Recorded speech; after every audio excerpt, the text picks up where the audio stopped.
सबने कभी ना कभी साफ आसमान में इस तरह से पूंछ बनाते हुए तारे को जरूर देखा होगा, जो वास्तव में तारा नहीं होता। इसे हम पुच्छल तारा या धूमकेतु भी कहते हैं। इसको इंग्लिश में कॉमेट्स कहा जाता है। पुराने समय के लोग धूमकेतु को अपशकुन का प्रतीक मानते थे, क्योंकि उसके लिए उनकी यह धारणा थी कि धूमकेतु उनके लिए युद्ध लाएंगे या उनके राजा की मृत्यु का संदेश लेकर आएंगे।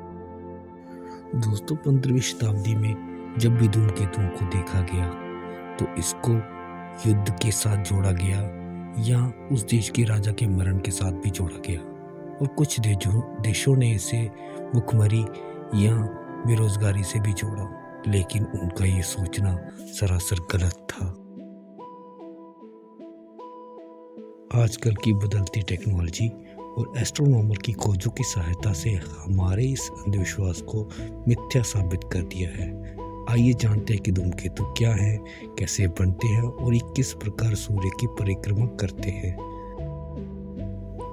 धूमकेतु क्या होता है? धूमकेतु बर्फ और गैस से बनी कॉस्मिक या ग्लेशियर बॉडीज हैं। यह बहुत सी गैसेस, चट्टानें और बर्फ से बनी हुई तैरते हिमखंड हैं। अधिकतर धूमकेतु बर्फ, कार्बन डाइऑक्साइड, मीथेन, अमोनिया तथा अन्य पदार्थ जैसे सिलिकेट, कार्बनिक मिश्रण के बने होते हैं।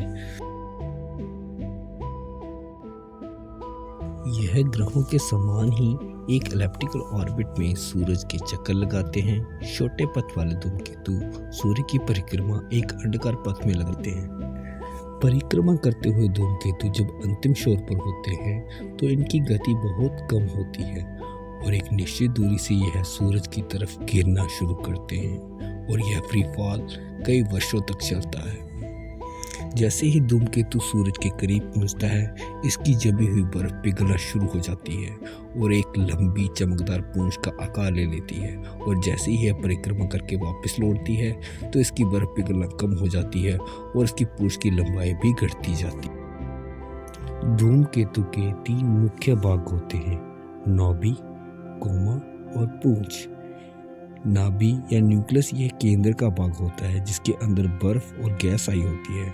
आमतौर पर एक धूमकेतु का न्यूक्लियस 16 किलोमीटर जितना बड़ा होता है। कोमा जब धूमकेतु अपने अंदर से गैस और धूल उत्पन्न करता है, तब इसके आसपास का एक पतला सा वातावरण बनने लगता है। इसमें ज़्यादा हाइड्रोजन होने की वजह से इसे हाइड्रोजन बादल भी कहा जाता है।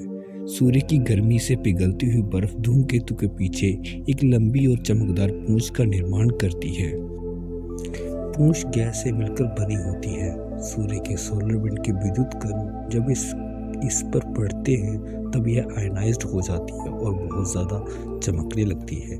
इसकी लंबाई कई करोड़ों किलोमीटर तक फैल जाती है और अपने पीछे एक लंबी और चमकदार पूंछ का निर्माण करती है, और इस तरह से निर्माण होता है एक लंबी पूंछ वाले चमकदार धूमकेतु या पुच्छल तारे का, जिसको हम कॉमेट्स भी कहते हैं। अब बात ये आती है कि कॉमेट्स का निर्माण कहाँ पे होता है। आमतौर से ये देखा गया है कि धूमकेतु कूपर बेल्ट से आते हैं। दोस्तों, कूपर बेल्ट हमारे सौरमंडल के बाहरी छोर पर बर्फ के तैरते पहाड़ों से बनी है जो सूर्य की परिक्रमा करते हैं।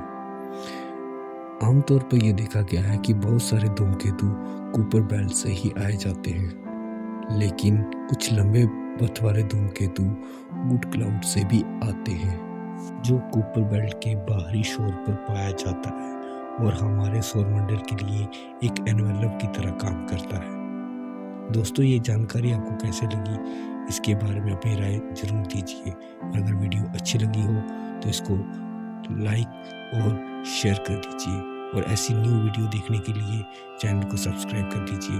धन्यवाद।